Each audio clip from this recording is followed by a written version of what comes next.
and welcome to the WrestleTalk podcast here every Tuesday and Thursday. It looks like it's a success, right? We haven't actually talked about that, so... Yeah. But we should probably just do the Thursday podcast on Thursday. People seem to really like the Thursday upload. Revolutionary. I know, right? Visionary. It's almost like putting the AEW Dynamite review live after AEW Dynamite is a better idea. Yeah. And it's funny as well because it's what we used to do.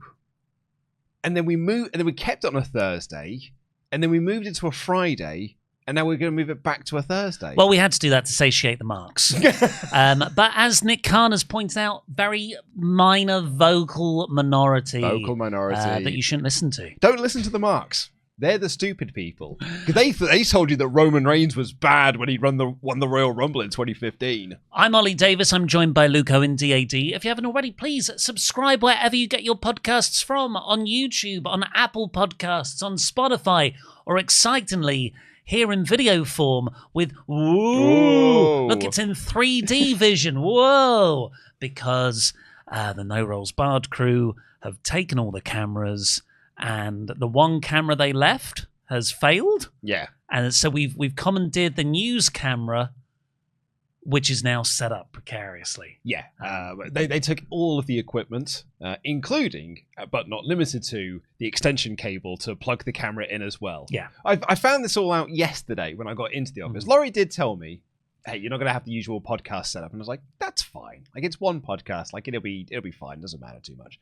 And then I got in and I remembered that he told me that the week previous. And then I was like, oh yeah, that's right. We haven't got all the equipment here. Yeah. And then I looked down and I saw that the extension cable was gone. And I was like, well, he didn't tell me that. He didn't tell me that was going to be taken. In a way he did. He kept it vague. And that is the secret to delivering bad news. Shall we get on to the bad news? Of course, we're going to be covering Raw on this podcast, which I thought was a good show. Yeah, that was a decent episode. I enjoyed it in a way more than last week's show. And you know what? I think it's because it actually had wrestling on. Yeah, I mean, it helped that it had an Io Sky match on it. Io Sky and Becky Lynch was a great match. I enjoyed the Rusev Penta match. Pretty good going. Yeah, good finish as well. Yeah, I really like the finish. And the Rey Mysterio German Akano match. I couldn't give a solitary donkey dick about that match. But Luke, he's a face now. Is for he? A bit. No, he's not. No, and he was a heel again. I honestly, I'm just going to tell you right now up front. Oh no, I tuned out. The second that match started, I could feel myself going, like my vision going hazy, as I was just being like a wave of I don't care, just washed all over me. And then like I've got one note: Ray wins. If you opened up your head watching that match, it would probably have the "We'll be right back" music. It's just got a little promo shot of Cody Rhodes warming up. Down. It was just constantly shots of different versions of El Grande Americano. Well, we will start, though, with the unfortunate news, but it's that time of year, folks. It's after WrestleMania. TKO has made more money than God, so we got to get rid of some folk. It's not... I don't think it's a cost-saving measure this time round, though. And I think that, you know, I'm going to take the controversial approach here by saying I can sort of understand why they have done this. It's churn. It's just roster churn. You can't have everyone on the roster forever, particularly if you're bringing new people in or new people up from NXT. If you just constantly did that, you'd have a roster with 500 people on the main roster, and that's completely untenable. So if you're going to bring up 15 names... You mean AEW? Exactly, right? If you're bringing up 15 names from NXT, you kind of got to make space on the main roster for those 15 names, particularly because stupid Braun Strowman's got a show now, God. which is removing an hour of SmackDown. He just eats wrestling. It seems. So while I don't love this, and I hate to see people lose their jobs, and it absolutely sucks, and it sucks that they do it the week after WrestleMania, and it sucks that it's now no longer, oh, your contracts are up, and we're not renewing them. This is back to the old, no, we're just cutting you now, and we are just going to release a bunch of people on the one day. That all sucks, but I also do sort of get the practicalities of it all. Oh yeah, I think a couple of, like, when these first big mass releases started happening in 2020, 2021, that was awful practice and done at the worst possible time where those wrestlers couldn't find work elsewhere. And it was done at a time when they were trying to create a better price to sell. Like when they released Braun Strowman, the reported reason why they cut Braun Strowman was his contract was too high. Vince wants to sell, and if you get rid of his contract, you can probably get a better asking price for the company. Well, that wasn't that more 2022, 23, so that's in that period of cost cutting, a few names like that. But 2024 onwards, that's when TKO are running the show. That's WrestleMania 40. And during this period and a bit before, you get Triple H bringing back a lot of those names that Vince got rid of, like Dexter Lumis, Karrion Kross, Kairi Sane, Bo Dallas as Uncle Howdy. You're like, a lot of those names have just been released last Friday. Yeah. So we'll get into it, how much of the Triple H shine is fully off. Definitely over the last year, fans have become a bit frustrated with his booking.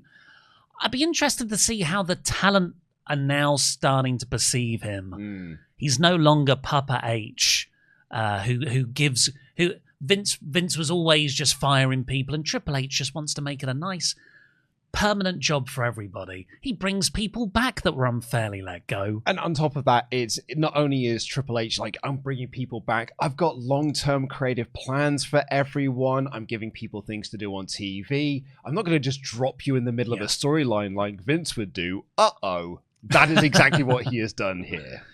So let's go through them one by one, and then we'll get into the larger reports and reasons, etc.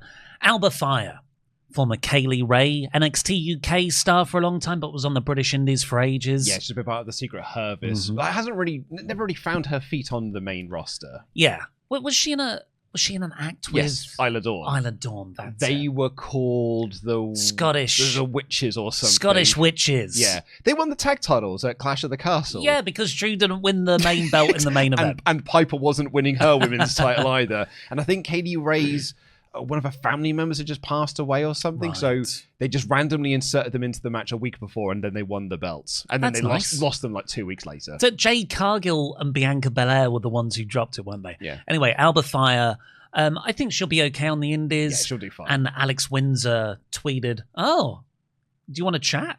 Something to that effect. So she'll be on an Eve show. Yeah, an Eve show, maybe an AEW Ring of Honor thing. I feel like AEW's women's roster has been depleted since Tony Storm is out for a 9-month period of time. So it's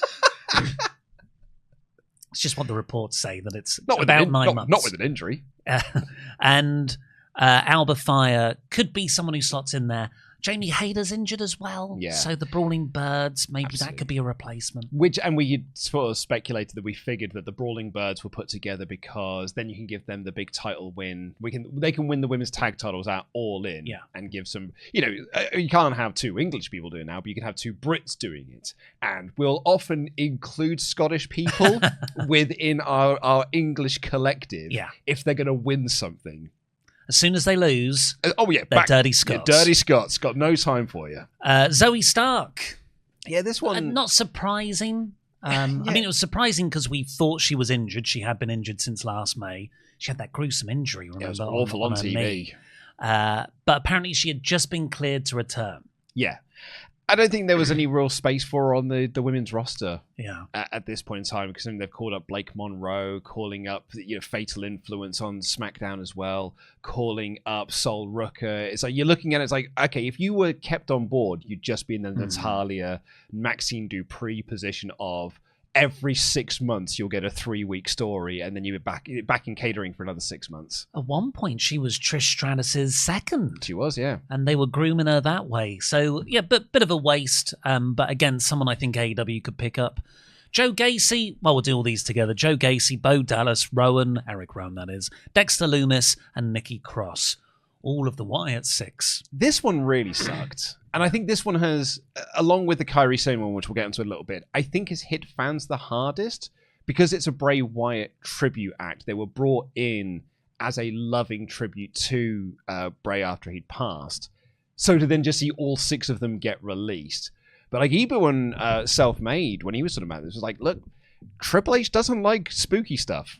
He doesn't like ooky spooky acts. So they were never going to survive in a Triple H-led main roster world because he doesn't know what to do with ooky spooky acts. What a debut angle, though. We're talking They June murdered someone. 2024. It was amazing, even though it was completely unrealistic. Yeah.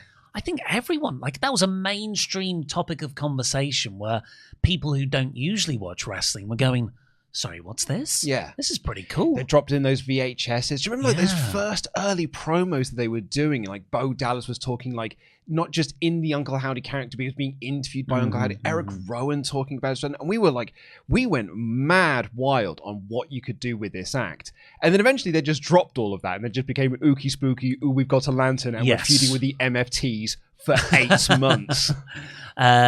Yeah, so Nikki Cross been with the company for ages, 2016, I think. Did she get released and come back? I couldn't find that. I thought that as well. So many people have been released and then came back. Has she just always been there? Yeah, I think she just was off TV for a period. But she wasn't released before. I might be wrong. But Bo Dallas, of course. Joe Gacy, MJF, has sort of posted online that Joe Gacy is great. Yeah, I think he'll be one of those guys that completely flourishes on the indie scene. He will find his feet quite nicely. Former CZW guy. But then, some of these names, Joe Gacy, they feel fresh because they came up from NXT just 2 years ago. They've been doing this act on SmackDown. He's 38 years old. Is he really? Yeah, I thought he'd been in his early 30s. Well, 38 is the right time to bring someone up to the main roster. But that's how you know they're ready. It's just that problem with WWE that they let people sit there and develop for forever. Yeah. And by the time they get up, they've only got 4 or 5 years of their prime to get over. As a few people have pointed out, Wendy Chu is still in developmental. I think she's in Evolve at this point. She was there when Shayna Baszler was NXT Women's Champion. Dexter Lumis, I don't see going to AEW. No. Neither Bo Dallas. Rowan, of course, has been in AEW briefly for the Brody show.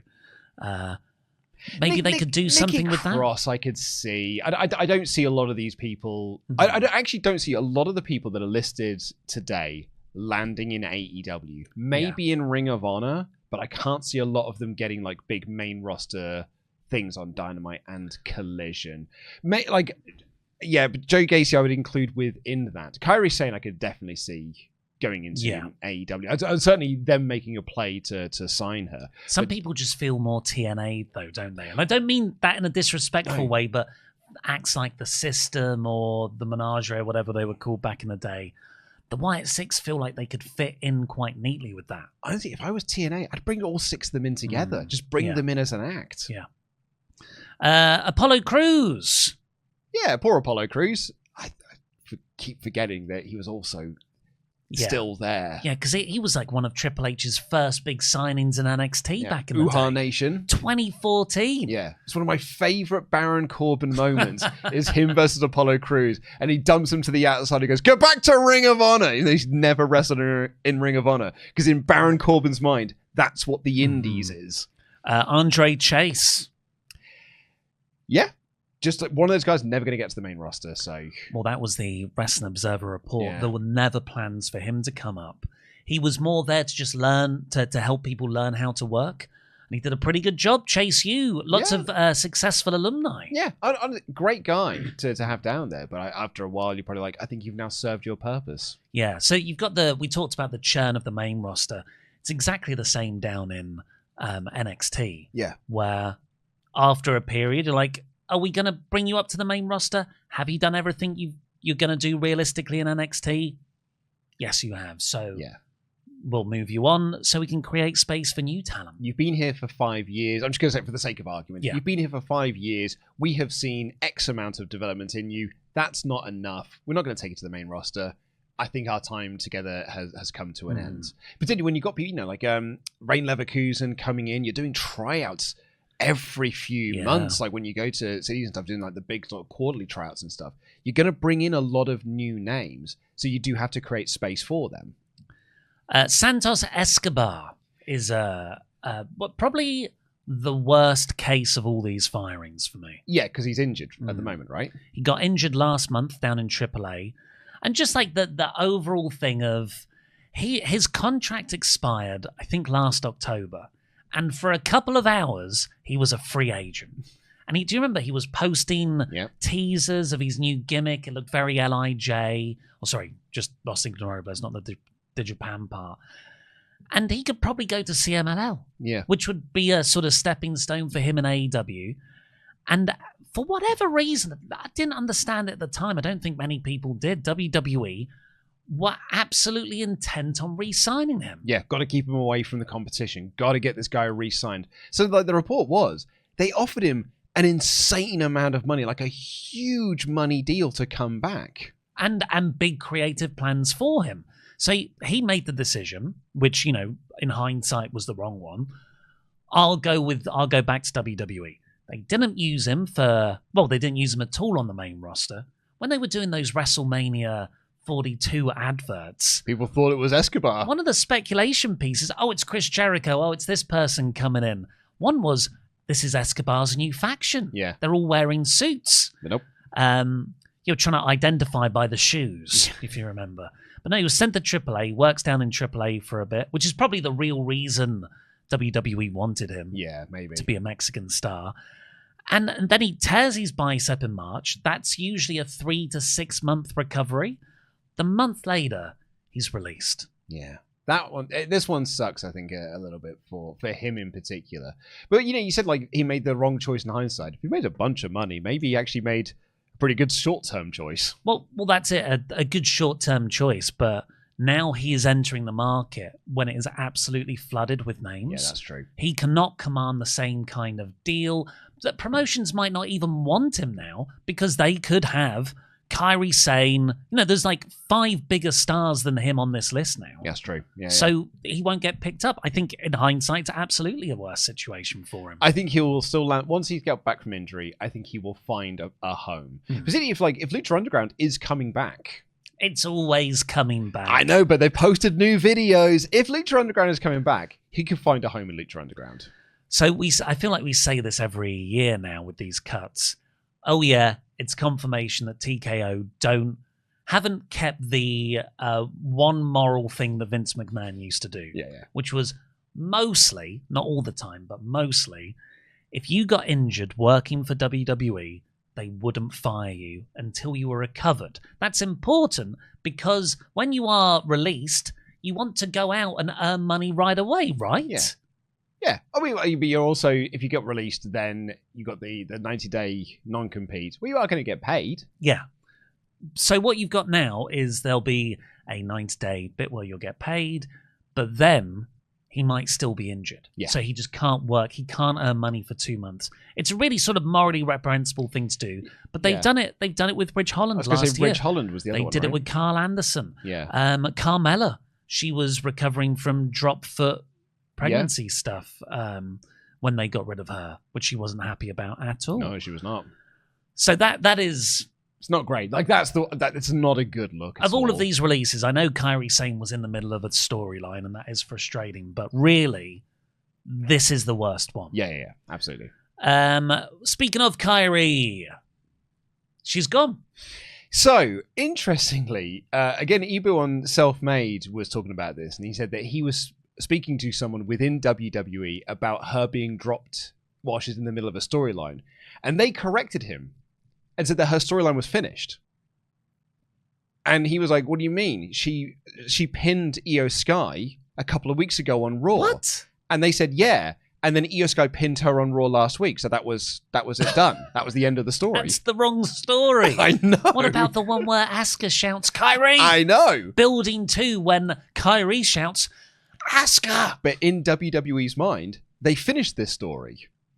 And they finished this story last week. If this was going to happen at WrestleMania, it would have just been the same thing of just like Io Sky pins Kairi Sane, and that's the end of the story. Well, no. This my belief, because I don't believe that. I think that's just some trolling or whatever. Yeah, of sources. I think it is them finding excuses as to why this quote unquote makes sense. So TKO, of course, probably have in their business model, don't spend more than X% of revenue on talent. And then when you bring people up, or like we've got a cap on personnel we want you to have within a range, they're bringing people up. We've got to get rid of some people. You got to get rid. Who are the people you're going to get rid of? And then it becomes Nick Khan, the talent relations department, and Triple H's decision. So then they're like, okay, we've got to get rid of X amount of people, let's say. And that's when they decide. They're the ones who specifically choose Kairi Sane's on that list. Yeah. Now, this is me speculating here. This is no report. I feel like they decided we're going to get rid of Kairi Sane at least 3 weeks ago. And they thought the Kairi, Io, Asuka storyline was going to blow off at Mania. Mania ties it up, and then Kairi Sane can go whatever. But that match has been bumped to Backlash. But they're also in control of that, so why did they bump it? Well, yeah. So, which is why I'm not sure I completely agree with. Well, they don't care. They don't care. It was up until the days before whether it was going to go on the card or not, and it eventually, ultimately didn't get on the card. Because they're not going, oh man, we've got to change WrestleMania so Kairi Sane's release next week makes sense. By that point, that's so far down their list. Because there's a couple of things, like really the old, like the nexus point of this is Nikki Bella getting injured, because the report was that because Nikki got hurt, we can't do the Io versus Asuka match with Kairi on the outside, which apparently was the creative direction. Like, that's what they were going to do for WrestleMania. It was going to be Kairi on the outside, not a special guest referee or a triple threat. It was Kairi on the outside, and that would play into the finish. So we can't do that because we might need the Kabuki Warriors to get into this match instead. And then somewhere along those lines, Saraya became available to them. So they signed Paige, and we'll put Paige with Brie Bella instead and do it as a return, which means that we just didn't do any of this stuff that we could have done on Mania, and we bumped it to Backlash. I wonder if the Kairi Sane's, because the other side of this is we don't know which of these are releases and which of these are just contracts that have come up. Yes, they're called departures. Yeah, which WWE are very keen to say these are departures, not releases or contracts coming to an end. That's their wording, departures. So I wonder if it's a case of her contract was up, and they're like, well, look, we're not going to use her after this storyline, so we may as well just drop her now. Could be. Not heard anything about contracts being up. The Wrestling Observer have reported that Kairi goes back to Japan once or twice a month anyway, and she has recently expressed an interest in moving back to Japan. Okay. So that could have been a factor why she was in these releases. Why you would do it before the storyline's resolved makes no sense. Yeah. But that is what's happened. Or shoot an angle last week. Yeah. Because if you knew, they would have known this was coming. They would have known they had all of these releases planned. They didn't decide on Friday, like just, bring up the Wikipedia page of list of WWE personnel and we're like, these ones here. They'd have known about this ahead of time. Shoot an angle on Monday then. Well, rather than just, Io Sky pinned us, that's the end of that storyline. Shoot the angle where Asuka attacks Kairi afterwards. Yeah, beats her up. You mean nothing to me. You've disappointed me. Yeah, that would actually make sense. Give Asuka some more heat. But what they did on Raw is exactly what Steven Larson predicted they were going to do. Asuka has a promo where she's like, "I've dropped the dead weight." Yeah, it's just you and me now. I know, and it's like doesn't even say that really. So this is the release that's got the most traction, I would say, not just from the fans who are like, but what about that storyline we were quite into? We were still doing, yeah. But also the talent. So, Sky, Asuka, Rhea Ripley, these people, Bailey, these people have posted very heartfelt messages to Kairi about her departure. And then Jackie Redmond, the backstage interviewer, posted #WeWantKairi. Yeah. At this point, it was trending number 2 or something on Twitter over the weekend. Mm-hmm. And she very quickly removed that post. Yeah. It's amazing. Sometimes when you post something, your fingers will just slip and say delete. No one's told you to do it. I was just Googling that hashtag 3 times, and I accidentally clicked post. I didn't know I was typing it into the X portal. But no one told me to delete it. Yeah. We don't know.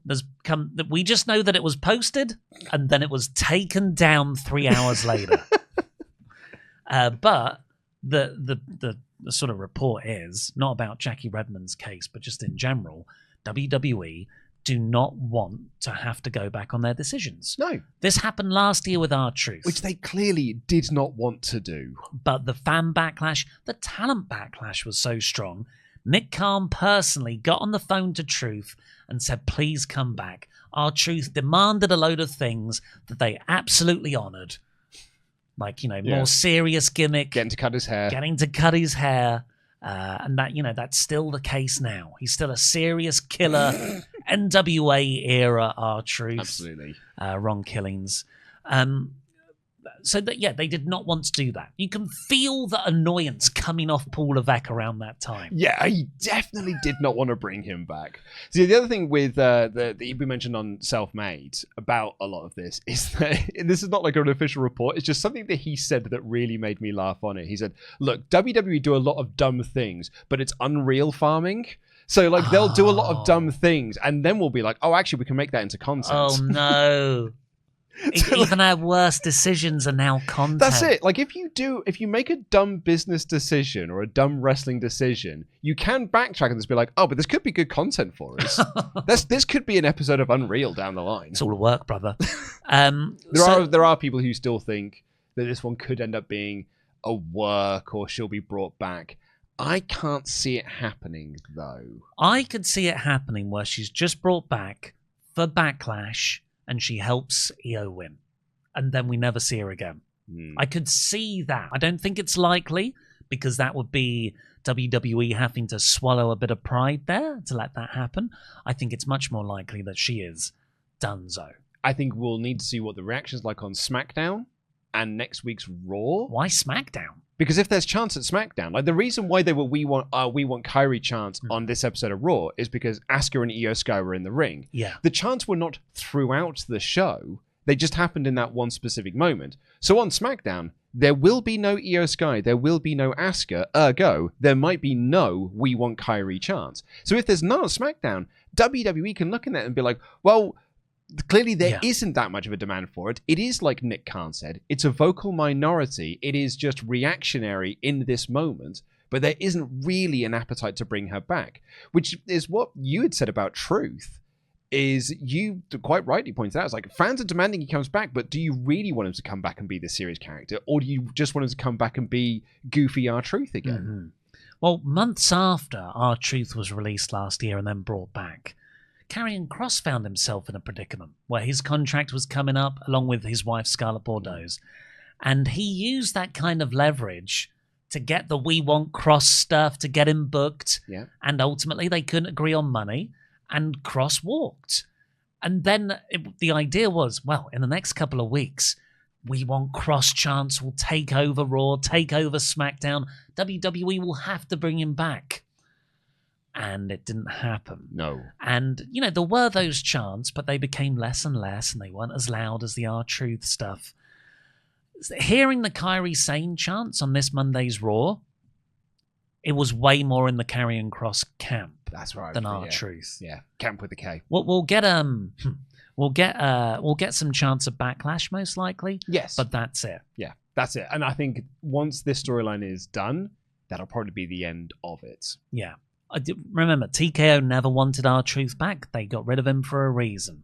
It was that they do not want to get in the habit of bringing people back in because it sets a precedent. Absolutely. And they do not want the fans to think that they can influence the product. And I think you can combine this with post-wrestling's transcript they've got of the Raw call that they had, where they were with Nick Khan saying like, hey guys, WrestleMania was this massive success. Don't listen to what a small subsect of fans are saying online. Look at all of these great metrics of success that WrestleMania had.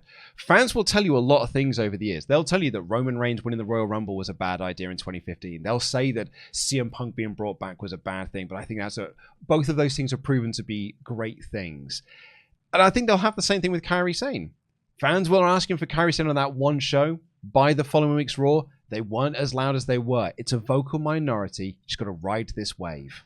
And he's sadly correct, I think, in that regard. But the examples he used, Roman winning the Rumble in 2015, I think one was why's The Rock been brought back? A very genuine criticism when he was going to face Roman Reigns before Cody Rhodes and they had to pivot plans. John Cena's retirement tour? Yeah, him saying like, oh, people thought that John Cena's retirement tour was a bit wank, but look how many tickets that we sold. It's like, yeah, but it was wank. Yeah, so in the 3 of those 5 examples or whatever, Roman Reigns, you massively pivoted to something the fans enjoyed, and it became successful. And it took you 5 years to do it, by the way. Same with The Rock, same with the John Cena retirement tour. Those are 3 examples that actively disprove the point you're trying to make. But it was a vocal minority that had to say those things. The large majority of fans loved the John Cena retirement tour. I think if you went through all of the comments on our videos across last year, 99% of them will be, this is the best retirement tour we've ever seen. Flawless home run, win after win after win. But there will be a vocal minority, 1%, that'll be like, this is bad stuff. I think you could check, and that is what you will find. Probably not the other way around, which is what I think you probably will actually find. Yeah, bots are an amazing thing. The other main names we'll cover, and then we'll just list off the sort of developmental releases afterwards, are Zelina Vega and Aleister Black. Don't go on a live stream after you've just lost your job. Yeah, so Zelina Vega was doing her Twitch stream. She does Twitch streaming a lot, which is, this is something she wanted to do before, I think, as well. That's why she wanted unionization back in 2020. And she said, she said F Sean Ross Sapp because he reported it before she had a chance to announce it. Yeah. So she just sort of fundamentally misunderstands the job of a journalist right there. It's a remarkable thing within the world of wrestling that they just think that they should be treated differently than every other sport and or entertainment. Yeah. We are a unique thing, and reporting should not be done the same way it is in all other forms of entertainment and all other forms of sport. We should be treated differently. But it's not. Sean was doing his job, and so I'm not going to be mad at Zelina Vega for doing this. Some people are on her side.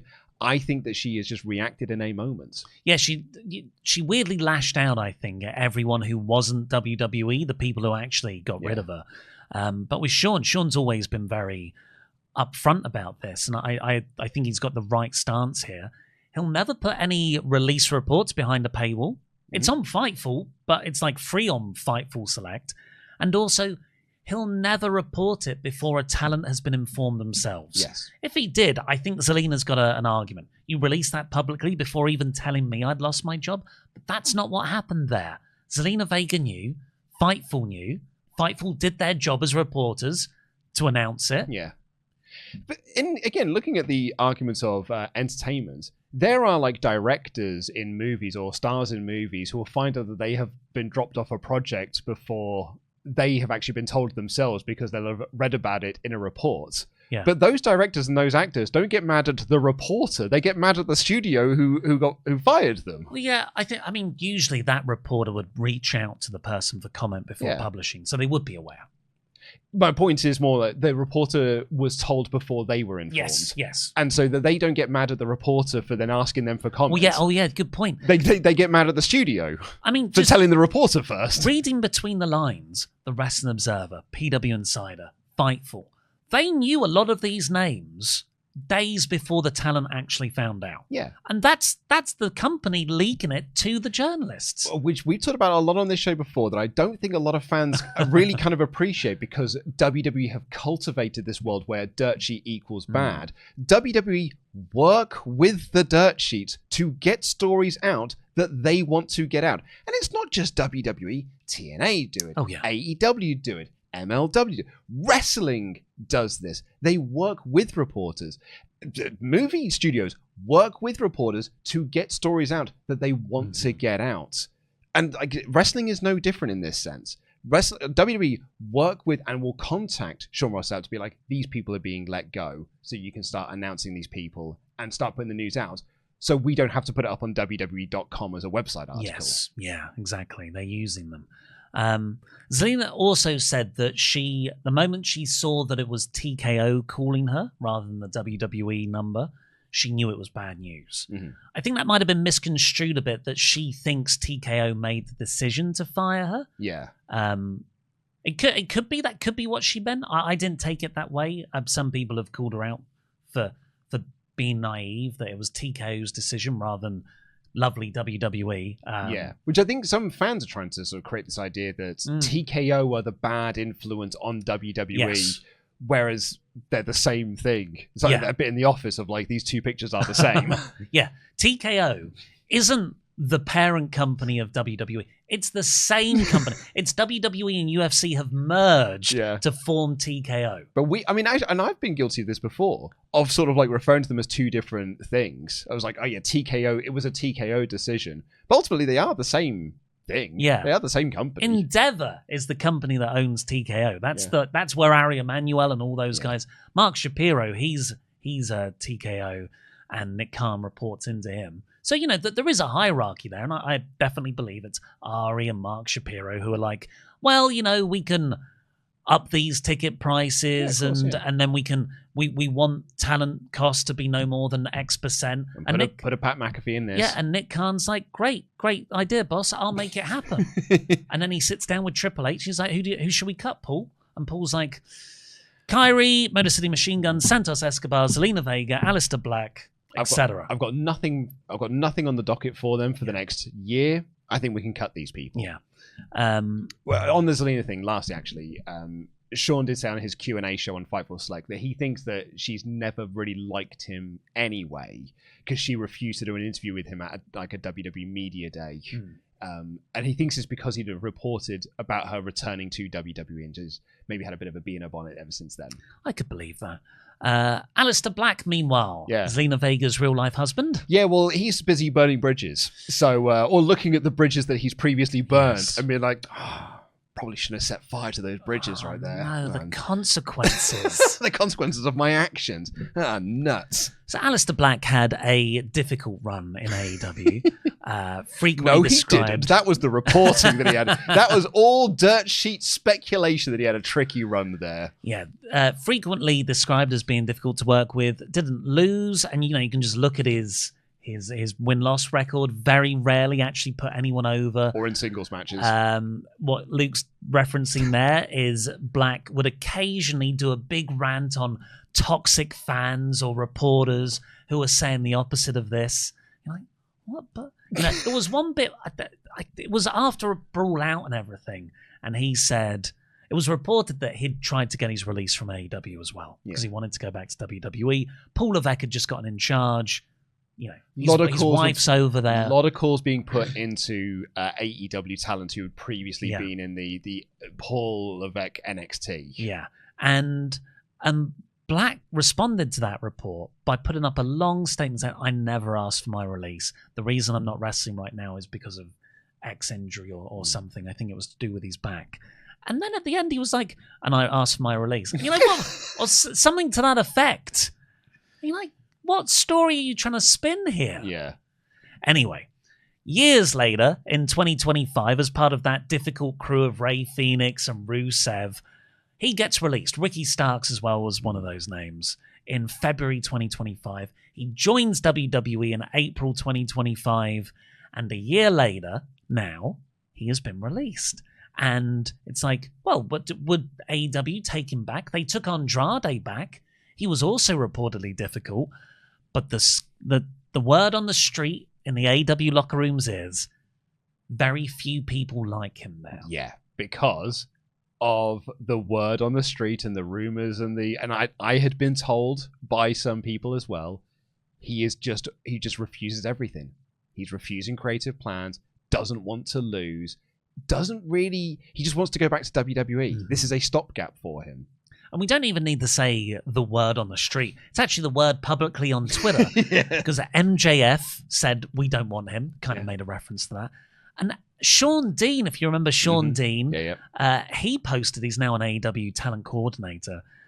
We don't want him. No, thanks. Don't bring him back. They're not interested in having him back because of his run there previously was not a cohesive one. And it's mad that Andrade got into a fight. Well, Andrade had a fight with Sammy Guevara. Boys will be boys. Andrade is slightly different. Like, Andrade was obviously being disruptive in that same period as Black.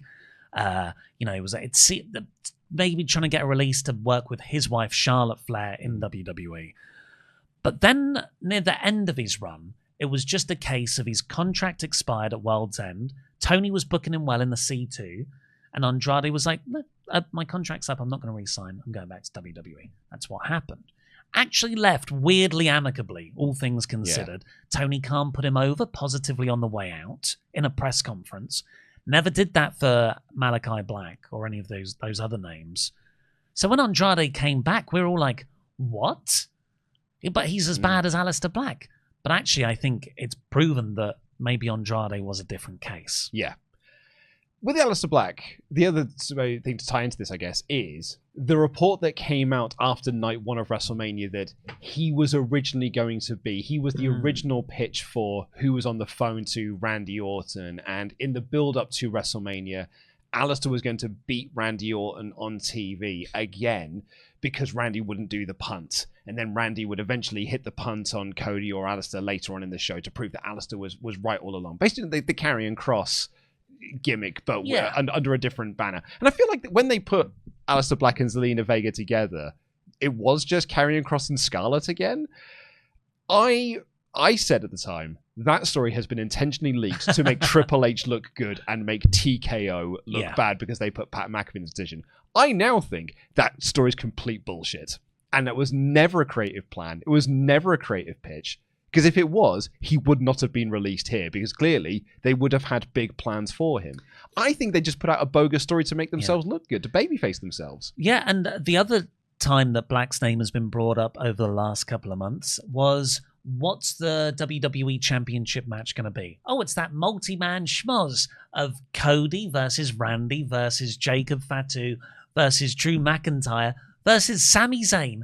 And one of the names also mentioned was Aleister Black. And that's because Aleister beat Randy on TV in the main event. A match, by the way, I got wrong when I did it on the WrestleTalk News, because I just said Randy Orton beat Aleister Black, because in my head, that's the only finish that would have made sense. But at the time, like the following after that, when, it's like, why did Aleister Black beat Randy Orton? It came out as like, because they're just trying to shake things up a little bit and try and make TV less predictable. It wasn't for anything. It wasn't to build anything. It was done for the sake of doing it because Twitter was getting mad at them for being repetitive. But I totally agree. I think the Pat McAfee replacement one and the 5-way, 6-way stuff, just all misinformation around Mania. We can look back on. The other names that, by the way, I don't think Aleister Black or Zelina will go to AEW, but TNA, I think they'd fit in perfectly in TNA. She's formerly of TNA fame. Aleister Black, genuinely, that could be a TNA World Champion. Yeah, I think they would have quite a happy home there. And the other names released were Dante Chen, Tyson Tyreek, Chris Island, Tyra May Steele, who won LFG the first season, I think, Serena Linton, Trill London, Malik Blade, and Luca Crucifino, who has since announced his retirement. Yes. And Carly Bright. The other names we actually haven't talked about are the Motor City Machine Guns. Did we not? No, we didn't talk about Motor City Machine Guns. Alex Shelley and Chris Sabin, who, I mean, like, it's WWE signed them because AEW wanted them. I don't think they ever really wanted to have the Machine Guns on the roster, but they signed them, put the tag titles on them immediately to show this is why we brought them in. Then once that was done, they were like, well, now we've got nothing for you. Yeah. We signed you to stop you signing with AEW. And to the Motor City Machine Guns credit, I do think they made the right choice in going to WWE because they gave it a go. They've never been there before. Like, they have been everywhere around the world. They've never made it to WWE. And I think it was right for them to give it a go, give it a try. And 2 years in, it didn't work out. They've been released. Fine. They can land anywhere in the world and do anything that they wanted, and they will be absolutely fine. I give them a huge amount of credit for giving it a go, but I don't give WWE credit for doing it just to stop AEW from having them. TNA apparently have said they're always welcome in TNA. Yeah. I think anyone on this list. I was going to say any single person on this list. There's a Carlos Silver on the other end of the phone being like, "You're welcome here, brother." What's the next pay-per-view? Slammiversary is typically when all the April releases show up in TNA. Oh, there's going to be a bunch of people showing up at that show. But the report says that even TNA expect the Motor City Machine Guns to go to AEW. Yeah, and I think it's a great landing spot for them. I mean, they have already been in there for one match. That's it. They had a one-match thing. Yeah. Which really was just done... Actually, I don't know why it was done. I was about to say because it was in their home state, but it wasn't because it was in Chicago and they're from Detroit. It was like a Jay Lethal thing. I can't remember why. Yeah, it was like them and Jay Lethal versus I can't remember what it was now, but it was like a weird one-match thing. Yeah, but I think they could come in and have a really good run in there. Do a series with the Bucks, Edge and Christian. You can have something with them. FTR. There's loads of stuff you could do with Motor City Machine Guns going to AEW. But it's not all gloom and doom. Thankfully, one person did get a new contract. And it's Paul Levesque, Triple H. He's here for multi-years. Of all the bits of news, this is actually the one that surprised me the most because I've been on that train and been like, that dude's on his way out. Like, they're going to get rid of this dude, something fierce. Yeah, well, maybe he was like, I can offer you 16 blood sacrifices if you keep me. Kairi Sane? Yes, she's in a storyline. That was the test. It was like, we'll sign you, Triple H. You drop Kairi Sane. No, not my Kairi. Realistically, though, Meltzer keeps pointing this out. Who on the planet could do that job? Sean. Sean doesn't want to. I don't think Sean could do it. That's a fair point. If Sean doesn't want to do it, then, well, Punk.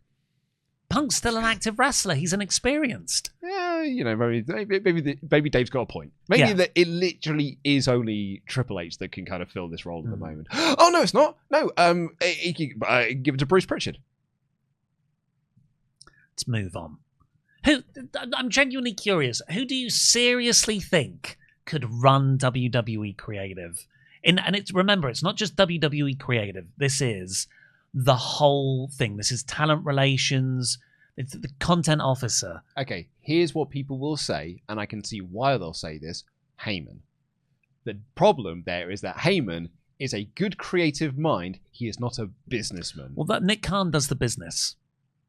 I suppose that, okay, is Paul Heyman the right guy to be the sort of the bridge between what TKO want him to do and what he would like to do creatively? Or is that... Because Triple H is quite good at managing those two things. Yeah. Of like, here's what I want to do, and I can also blend in what TKO would like me to do. Heyman might be a little bit too focused on I just want to do what I want to do, and I don't really want outside forces coming in to give me ideas, which is actually what stopped him going to TNA back in the day. Yeah, well, Triple H works really well with ideas from his superiors. Look at how he handled the Pat McAfee angle. Yeah, he intentionally tanked it. And got all of the main babyface stars to call out his boss for making him do it. Yeah, he's very good at being the cerebral assassin. Multi-year deal. Well done, Triple H. Because I think he's also very good at politicking it and twisting it to be like, but look how good it was. Look how much I raised ESPN subscribers or whatever it is. Before we get on with our Raw review, let's say a big thank you to our wonderful pledge hammers on Patreon. It's a new one here, entering this bracket. Chump Mark, Adam Corona. The pinnacle of success, Luke Kelly. The hardy har boy, Ryan Lahif. Lord Taco. Darby's inspiration, the Crazy Allen. The big boss man, Security James. Flyer than Flair, Rick Horseman. Greg Taylor, Soldier Spy. The Hurricane Hunter, Gale. That is your Hall of Fame class for Tuesday, the 28th of April, 2026. All brand new names, I believe, because of the WrestleMania live reactions. Yeah, I think a few of them have been, or might have come back too. So that's lovely to see. Well, should we get on with this episode of Raw? Yes. So one of the things I have sort of heard through the grapevine is that this is what you can expect for the next few months is good wrestling shows.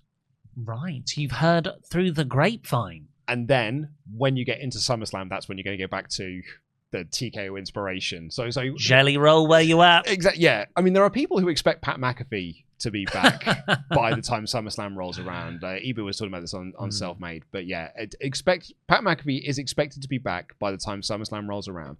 So what you're looking at for the next few months is the wrestling show, and then by the time that the Big Four rolls around, so we're at to SummerSlam, Survivor Series, we're back to what we were getting in the lead up to WrestleMania. So if you thought this was a really good episode of Raw and the card for Backlash looks great, there's probably a reason for that. It's because the people at the top of TKO are making a decision, taking a bit of a step back. Yeah, they're like, we've got a 2-night big event in Minnesota or wherever it is. Yeah. So we'll focus on that in August. The show started, this was in Laredo, Texas, by the way. Great crowd, I thought. Did you hear about the air conditioning? No. The air conditioning in the building was broken, which is why everyone looks so sweaty. I didn't even notice everyone looked so sweaty. Oh my God, Roman Reigns, when he just sold the Tongan Death Grip via sweat. I will say, Tongan Death Grip, 10 out of 10 show. Yeah.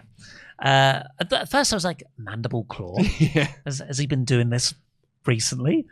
So it starts with a cold open. Roman is at the table, the head of the table, with Jimmy and Jay. They're not round the side of the table, they're at the head. So good staging. And they kind of act as his reporters on Jacob Fatu on SmackDown, because Roman's not going to watch that. But also, Jay was the devil almost, and Jimmy was the little angel going, show him mercy. Yeah, Jay is the hot-headed Jey Uso that's been unpaused as of late. So he can be more like, no, man, you're the tribal chief. He's coming after the Ula Fala, which, funny enough, is what Jacob said he's not coming after. Yeah. But in Jay's head, he's like, no, he's coming after everything. You've got to stop him now. This is all good stuff. I thought this was really good. The Usos are back. Seth Rollins then kicked off the main show. I was just really glad that he wasn't doing his... Yeah, he's dropped the Putty Patrol. He's just in a black coat now. Never mind the Putty Patrol. When he was the heel leader of the Vision with the big extravagant clothes and the laugh, I hated that. But he's in here and he said, look, Bron Breakker is the reason why the title is around Roman Reigns' waist and not mine. Yeah. So I think that sets up something down the line with Rollins and Reigns. Other than absolutely going to do that match. There was a reported WrestleMania match at one point. Yeah. Breakker comes down with Heyman and no Theory and Logan. Not the B team. They have separated this group out. Absolutely. And Heyman was going to cut the promo, but Breakker took the mic instead and said, you treated me and Bronson Reed as errand boys. We had to listen to the same stuff every week. And he pinched his nose and he did a sort of nasal, visionary, revolutionary. I thought it was good stuff. Yeah, I've got to stand. Me and Bronson Reed had to stand at the back and listen to you cut the same promo every single week, which is true. I liked it. I thought Bron Breakker showed character. I thought he was doing that hothead Scott Steiner delivery. It's one of those promos. It's Seth's verbiage as well, where they were almost burying their own creative, because Seth said, you turned on me and you sided with Paul Heyman and you've gained nothing out of it. And Bron said, well, I joined you in a group and I gained nothing out of it. And I just had to stand in the back while you cut the same boring promo every week. And I wrote both times like, I mean, they're not wrong. Yeah, that was the last year of our lives.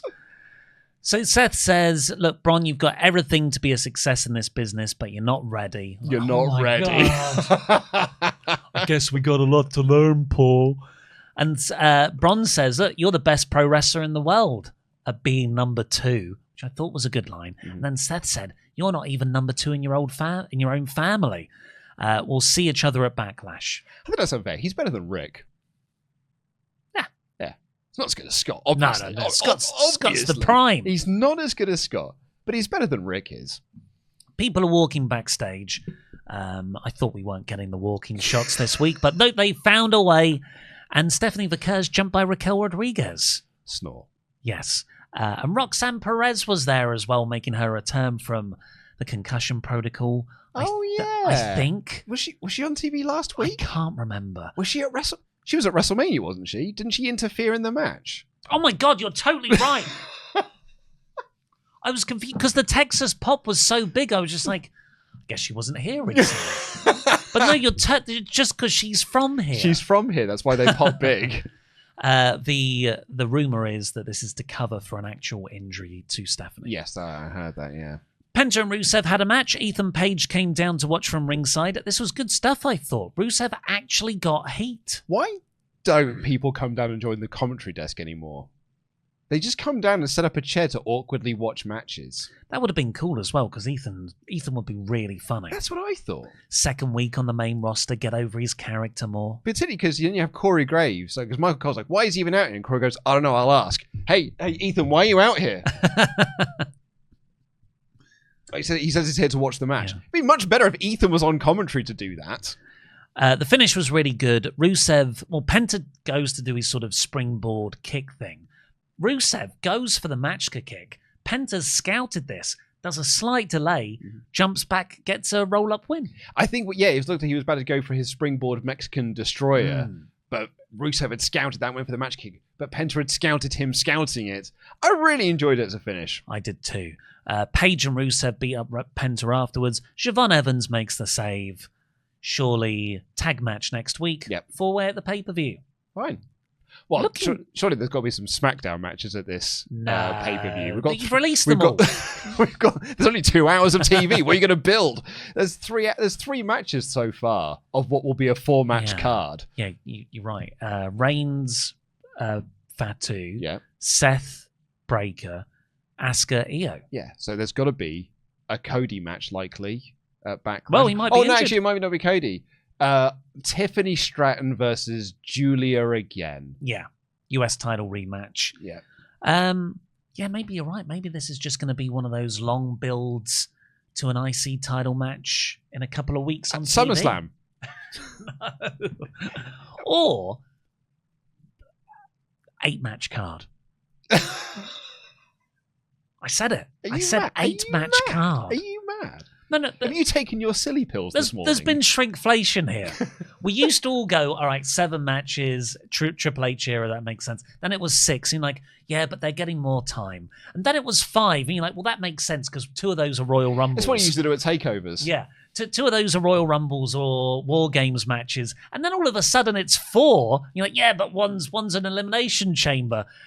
And we're going to be happy with 4 or 5 soon. I think we're going to get a 4-match card for Backlash. I'm going to put it out there. 8-match card. Triple H has got a point to prove. There's absolutely no way. There's ads to be sold, Nick Khan read a tweet. We're going to get 8 5-minute matches. No, we are going to get 4 10-minute matches. Speaking of, we got a Hulk Hogan documentary trailer. Have you watched it yet? I watched the first episode, yeah. Yeah. It's fine. I was quite annoyed that my friends had seen it, who I went for a drink with on Friday, and they were both talking about, yeah, man, what a guy. And I got really angry, and I kept on talking about how he got his daughter fired on Christmas Day from a recording contract. But that's not in the documentary. And they laughed. They're like, Father of the Year. I mean, look, if they come away from that documentary being like, what a guy, then that documentary did what it wanted to do. Exactly. This was an interesting mainstream effect. Yeah, portray him as the all-time legend. And actually, I think it's done that job of painting that idea of no one sold wrestling tickets before Hulk Hogan, and then Hulk Hogan came along, and all of a sudden, he could sell wrestling tickets. Never mind that wrestling was hugely popular before Hogan was a mainstream star. Yeah, I had to listen to about 20 minutes of Dave say that on the Wrestling Observer review. But their takeaway is, yeah, he had his problems, but what a legend. Yeah. You know, and the legend is the overriding thing here. And I'm like, no, it's the other way round. Yeah. They talk about the WrestleMania 9 finish where he's the champion, but they never go into the next bit of that, which is that then he would work with Bret Hart and drop the belt back to him. Yeah. Or even like the Sting Starcade stuff. There's so much of the actual like politic Hogan that they don't go into, which is a really interesting facet of his character that you could get some really fun, naff stories out of him where he could tell his version of events. Yeah, if you're like, if you disagree that the racist intent behind the language he used, you know, whatever. He's a piece of shit all the rest of the time. And also, like, you can talk about, like, you know, I said those a few things in that one moment, but let's not talk about the other moments where I also said racist things. Let's not talk about those ones. Anyway, back to Raw. El Grande Americano, Rio and Bravo are cutting a promo on their AAA match. Big deal. Yeah. I'm hyped for it. I know you're not into it. I'm so done. And El Grande... here's the thing as well, because people talked about this on my Predicting WrestleMania. I was on my my Predicting WrestleMania video being like, oh, you're trying to do El Grande Americano stuff. They're having a mask versus mask match. Like, oh yeah, I don't think this is going to be the end of it. I think this is just going to keep continuing going. Yeah. I think Chad Gable will come back as a new El Grande Americano after he loses. And I'll applaud. I think that sounds great. Just to troll you. And El Grande here was definitely a babyface. He said, I want to fight a legend like Rey Mysterio as a tune-up match. And that's what happened later on. And he spoke English kind of with a Mexican Germanic accent, which was odd. Becky Lynch had a promo which was very good. Really good. She said that she sent a bunch of records at Mania. She's coming for Undertaker's streak next. And she wanted to show her daughter that being a champion isn't all about 5-star hotels and fancy dinners. It's also about coming to dump towns like Laredo, Texas. It's not about having the fancy dinners. I mean, I've got all of those as well, but it's also about she starts this off. We're in a new era of the manosphere. She's brilliant. That is great. Her world, the man. A sphere. Yeah. That's genius. And then she says, I'm going to be a fighting champion, so who wants to face me? Someone new and exciting, because there's been all these call-ups. Io Sky's music hits. She comes down and she goes, I accept. And Becky goes, for real? I said I wanted new and exciting. No, I don't want you. I want to face Shawn Michaels, not Marty Jannetty. This was really good stuff. And it was even better booked because then Io attacks her, and Adam Pearce is like, fine, have a match right now. So Becky is immediately getting the heel comeuppance for the nasty things she said. And then they had a great match. Then they had a very good match. I thought this was a great match. It was a very good TV match. I'm going to downgrade my great match to very good match because I, for whatever reason, did not see the interference distraction finish coming. Yeah. I just thought Becky was just going to win because I didn't think they were going to take the title off of her. But I was like, Io can have a good showing. They don't particularly care about what she's doing right now, particularly now they've got rid of Kairi Sane. Maybe they even dropped the Asuka storyline. So I didn't see the distraction interference finish coming. The second it happened, I did roll my eyes and be like, no doy, of course that was going to be the finish. Really good near fall, knees up on the Io Sky moonsault, and Becky gets the manhandle slam. Io kicks out. But yeah, ultimately Asuka tripped her when she was getting back in the ring. Io weirdly lost a boot. I don't know if that was intentional. Who loses a shoe? And then Becky got the win. Asuka beat up Io afterwards, and that's when the crowd chanted, we want Kairi. Yeah, but didn't for the rest of the night. Chad Gable talks to Rey Mysterio backstage. I felt like he was more heelish here, saying that Rey, he's an imposter. Yeah, well, that's part of the comedy, I guess, isn't it? That El Grande Americano thinks that he is a Lucha Libre legend, and and Kaiser Americano is a fake. But Rey knows that they're both fakes. Yeah. It's brilliant. Byron Saxton he came back in January. It is nearly May. And they're having the blow-off match. And this story is in the same position it was in when he came back in January. Byron Saxton interviewed the Usos backstage, but LA Knight walked in and said, like, look, I saw you. You're back with Roman now. Just remember, power corrupts. And that's when it becomes my problem. It's definitely happening with Jay. And so someone wrote in a review somewhere that Jay and Roman have tasted gold, so they're very susceptible to being corrupted. Whereas Jimmy, because he's never won that world title, that's might be why he's nicer. Yeah, and that's why you're going to get lots of singles matches with all the Bloodline members for the rest of this year. Joe Hendry's in the ring. Didn't get an entrance, which was a shame, but I guess he was just about to perform a song anyway. And he did a pretty good song. Well, I know I'm going to agree with you because he should have got an entrance. His whole shtick is the entrance. Yeah. And it's the turn. So if you're going to debut Joe Hendry on the main roster, you should give him the big entrance. Yeah. I would have, but you had to have those walking shots in earlier. You need your 15th external shot of Laredo, Texas. Yeah. So the song, I can't remember what it was done to, but he said he acknowledges the OTC, but can you make one change for me? Can you fire Logan Paul? Yeah. It was very funny. It is funny. Tone deaf after what happened on Friday, but it was very funny. You know what? I didn't even put those two things together until like an hour later when I was writing my review. I don't feel like it was received by the crowd in that way either. No, I don't see anyone criticizing it. It's just... It's Logan Paul as well. Yeah. I haven't got this comment within our Patreon feedback, but someone's like, man, Logan Paul was doing some bumps before he came out to do his promo. He came out at 11. He did. It's like Tony Khan's just bought Ring of Honor. So Logan and Theory ran down. Logan is screaming, like he said. And poor Theory was like, man, what? Do I have to go more? I guess I'll just deliver it a 4. It's all I've got. Hendry called them both primetime losers, and they said this all belongs to the Vision. They beat him up. The Street Profits make the save, and yeah, fun debut for Hendry. Oh, also Theory shoved Hendry, which let Hendry do the turn, which was a nice way of incorporating that. Probably would have got over more if you'd have given the entrance so you could set that up for the main roster. Yeah. Can't imagine that everyone saw his squash match at WrestleMania 2 years ago or a year ago. It's almost like they're not a very good entrance company either. Grayson Waller's backstage. He's talking about Obafemi. Oh no, is he right behind me? Sets up a match for later. The Profits are celebrating with Joe Hendry backstage. Seth walks over and they sort of blow him off, even though they have common enemies with the Vision. Rey Mysterio took an old German Americano. I thought this was a good match. Can't tell you anything that happened.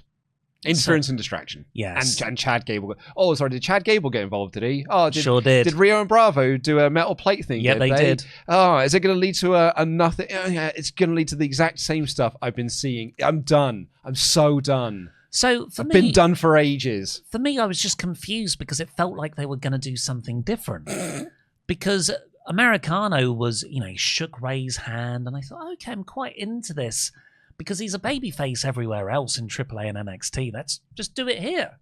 But then at the end of the match, yeah, you're totally right. Rio distraction, Bravo slips the loaded mask, Chad Gable stops him, blah, blah, blah, Rey Mysterio wins. And it's like, oh, what is the psychology here? I give all credit to you. You knew which one was Rio and which one was Bravo. I didn't. I just said some names. Dude, I bought it. I was very convinced by how convincing you were. Bit of a brawl afterwards. They're pulled apart by officials. Keep this in AAA. Asuka cut a promo on Io, which was very good. Did not mention Kyrie once. It was all about how Io was an ungrateful student. Well, I mean, what was even funnier is that in all the video footage, Kyrie's been cropped out of it as well. Obafemi beat Grayson Waller in a squash match pretty much. Grayson Waller did that great forward roll into the ring, jumped up, and Oba just lobbed him in a kind of blue thunderbomb twirl. Yeah. Brilliant. Fall from grace to win. And then Oba says, well, there's no opportunity round here. Everyone else is busy right now. The guy who just entered a feud with Brock Lesnar got a match with Cody Rhodes at Saturday night's main event. And he said, so I'm going to issue an open challenge weekly. I like that. It's killing time. It's just like, at least it's something to do. Because my worry was, when he had a match with Grayson Waller was, he's going to be having feuds with these lower level lads. So we're going to get the Goldberg streak, and I imagine eventually Brock Lesnar will be the answer to one of those. That's what I figure as well. That was my note here. So Brock will be the last one to answer. Yeah. Yep, they've decided that Oba won't win a title until WrestleMania, and he won't face Brock until SummerSlam, so... Oh, man, what are we going to do in the next 4 months? Well, we're not even sure that he faces Brock at SummerSlam, because Gunther is owed that favor by Paul Heyman, so it could... My figuring is that maybe Brock comes back to answer the open challenge, so he then unretires, and then the favor from Heyman is to get a match at SummerSlam. Yeah. And he has to put his career fully on the line this time because he disrespected the honor of leaving your boots in the ring. Liv Morgan apologizes to Roxanne for throwing out Finn, even though they've been they've been together for weeks and they haven't had this conversation. So Liv goes out to be in her corner next, but then Finn Balor's there. He's snuck in somehow. How? Well, just through the drapes. Yeah, he was just there all along, like Homer coming out of a hedge. I really wanted, and I know people but Finn Balor's a serious wrestler. Just embrace the nonsense of the Judgment Day. Judgment Day. They're not a serious group. Liv should leave. One of them sings Trouble. Liv should leave. Roxanne should turn away, and she should hear, psst. And she Roxanne. Oh, Roxanne. And Roxanne can't see anyone anywhere. And there he is, disguised perfectly as the game. Yes, because he does the face paint thing for the demon. So he's really good at doing the face paint disguises. Yeah. His head is just on top of the little demon puppet, the cuddly toy, and the rest of his body is in the sofa. She'll turn on you. It's Judgment Day drama. Bayley and Lyra Valkyria then took on Roxanne Perez and Raquel Rodriguez, sort of jockeying for the number 1 tag team contendership. Roxanne was so over. Yeah, this crowd really liked their hometown girl. Great for her. They booed the baby faces every chance they got. And Roxanne got the pin. Good. Lovely stuff. Bit of live interference to make that happen. Yeah. So I guess they'll be going for likely nothing for weeks. Well, they did say, it's sort of jockeying for contendership within the tag team division, because I think Paige and the Bellas are now on SmackDown. Yeah, but in theory they can move between brands. Yeah. Right? But you say they can move between brands, which is true, but once one of them has the belts and they just stay on that brand for a bit. Yeah, they definitely have a dominant brand. Sol Rooker got a promo video, and it was announced she'll officially sign her contract next week. Cool. Momentum. And then Roman Reigns came out, standard 10-minute entrance. Yeah. 10 minutes standing in the ring. This is why we can't have the Joe Hendry. Roman Reigns. Oh my God, you're totally right. Just do this in 5 minutes. Yeah. This is the aura farming bit, right? To be fair, great segment. Roman buried his own title. Look, I'm not trying to take too much credit here, but when this belt first got introduced, I kept saying, look, this is a joke title that has been made because no one can beat Roman Reigns. That's what they said on TV. And for the last 3 years, I've had people telling me, no, it's a serious belt. You can have 2 world titles. It totally makes sense. No, in canon, in WWE's canon, this belt was a joke. Mm-hmm. And it's only now relevant because Roman has got it. That was exactly what Roman said here. I guess not in Roman's kayfabe character perspective. Maybe not WWE canon. I don't know, because I think what Roman said was completely accurate. It was. But it was a great promo, and it sort of addressed all those problems with the belt. And then he said, but hey, now I've got it. It's the best belt in the company. Yeah, now that I was going for it, night 2 of WrestleMania. Yeah. It was never going to be that before I was going for it, which is true. It was opening, it was curtain jerking for other WrestleManias. He said the title doesn't make a man, the man makes the title. So acknowledge it. Yeah. A great promo. Jacob Fatu's music hits. He comes out. He's had a week to think. He doesn't need any more time. He wants the title, needs the title. Roman's reigned for so long, he doesn't remember what it's like to truly hunger for something. When Roman was making money in the bloodline, it was Jacob who was on the front line. Roman, Jimmy J, they didn't call him. Solo did. And then Roman weirdly said, well, while I was nothing to do with that angle, I signed off on it. Yeah. What? They moved past that really quick. Yeah. And then he was just about to say something else along the lines of, you don't deserve it, you're not ready.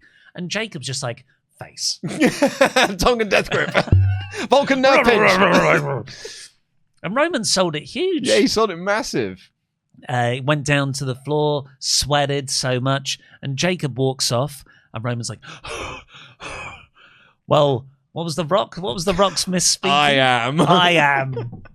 I am restarting. You don't get to restart this match. I am. Yeah. And Roman, through those gasping breaths, said, I'll see you at Backlash. And then Jacob had to remind everyone, Roman's here every week, actually. I'll see you next week. Yeah. Good. I thought it was a good segment. Yeah. Really liked it. They didn't reference the thing of if Jacob loses, he'll have to join the bloodline. But I think that might be part of next week's angle. Yeah.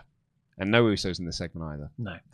I thought it was good. I thought overall 4 out of 5 show. Enjoyed it more than last week. Yeah, that was a decent episode of Raw. This particularly helped by the fact that Io Sky Asuka match was great. I thought the Penta Rusev match was really good as well. Great main event angle. Mm-hmm. Loved Becky's promo. I thought the Seth Braun stuff was really good as well. Very enjoyable episode of Raw. It was a good building episode. Yeah. But that's what you can't have, big go home shows every week. You have to have these building block episodes, and there's a building block episode. I thought it was really good. Do you want to do Patreon comments? Yes. I've got them right here.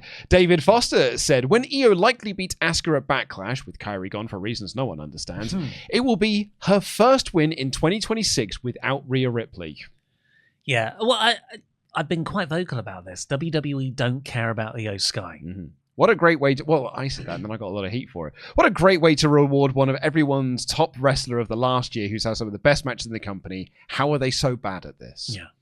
Victor, it's amazing how having a main character gives the show focus. I felt that after Revolution with Hangman's absence, and I feel the same thing but positive. Roman, the bloodline, gives the show focus and lets you grow interest in other parts of the show.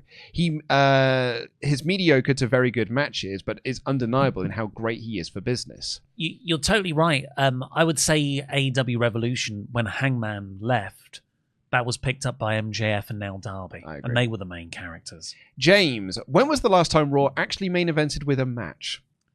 Ooh, but it can't be any of the month before Mania, because they were all Roman Punk bits. Huh. I mean, James here said it was February.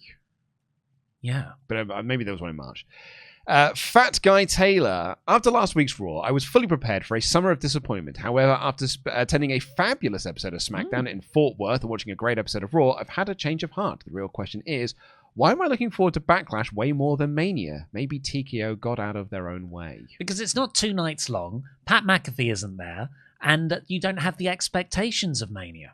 Colin writes, felt like one of the better Raws in a while. The Obafemi Open Challenge is interesting. We'll certainly be able to see how WWE value talent, assuming he's supposed to be facing an increasing challenge every week to build up to a big match at SummerSlam or a program with Roman. Overall, 3.8 out of 5. I like the preciseness of the 0.8.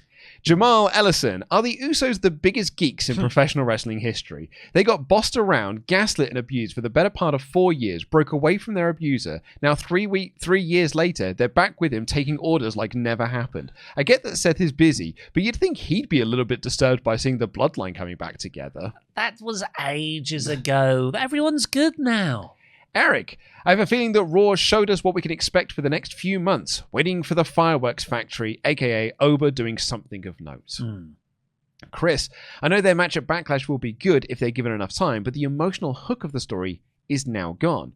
With no Kairi Sane, everything they've built with the emotional abuse and bullying that Asuka has inflicted over the past year, there's no cathartic payoff for when Sane finally pushes back. This is a perfect example of Triple H's long-term booking failing because he doesn't understand that stretching a story has diminishing returns at the conclusion. Judgment Day is another example. Yeah. The longer you stretch out a storyline, the more susceptible it is to an injury or a release. Yeah. And yet he waited too long. And lastly, Mark here said, I'm sad because I don't have a comment to be read out on the podcast, but I have such little thoughts on the show, I can't think of anything worth contributing. Well done, Mark. Yeah, thank you, Adam. It's always valuable. Well, that's all we've got time for on this episode, a bumper edition because of the unfortunate releases. But yeah, please do subscribe. Go back and watch the news episode. I've got a really in-depth breakdown of all of the releases and everything. So it's essentially 2 news episodes in one. Yeah, which is one of the benefits, right? Yeah, it took so much longer to write because of it. But yeah, it's got all of the information from the last 4 days since the releases happened, all the things about the Triple H's contract and stuff like that as well. And also go and watch us reacting to our WrestleMania 42 predictions from last year. And also go support my Kickstarter for my book, 2001, The Death and Rebirth of Wrestling. We are 61% to our stretch goal at the moment. So thank you everyone who has contributed along the way. But for now, I've been Ollie Davis. This has been Luca and DAD. Jam that jam.